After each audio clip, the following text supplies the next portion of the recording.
నాయకుడు అన్నాక అన్నీ స్వయంగా చూసుకునేందుకు వీలుండకపోవచ్చు.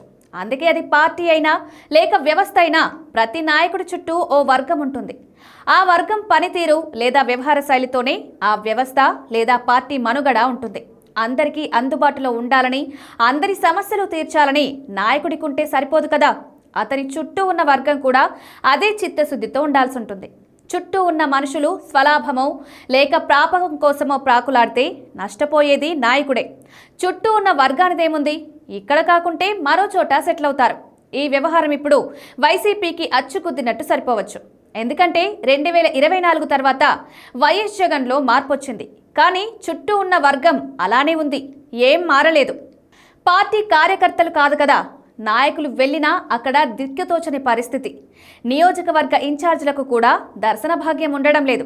కనీసం పార్టీ కార్యాలయంలో మంచి చెడ్డలు అడిగేవాడే ఉండడం లేదు. ఎవరు దేనికి వచ్చారు, ఎక్కడికి వచ్చారు, ఎందుకు వచ్చారనే వివరాలు తీసుకునే వ్యవస్థ లేదక్కడ.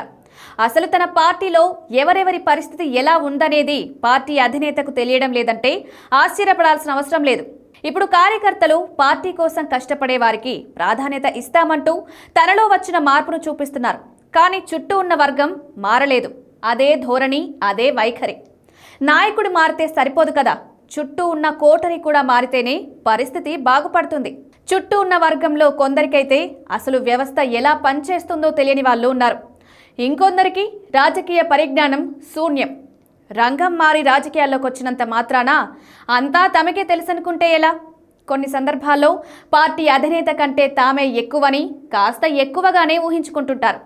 ఇదంతా జగన్కు తెలిసి జరుగుతుందా లేదా అనేది సమాధానం లేని ప్రశ్న కావడంతో దీన్ని అవకాశంగా మలుచుకొని సొంత ప్రాపకం కోసం పార్టీని ఇరకాటంలో పెడుతున్నారనే ఆరోపణలు వస్తున్నాయి. అందుకే ఇప్పుడు పదే పదే అందరూ అడుగుతున్నది, మారాల్సింది జగనా లేక కోటరియా అని.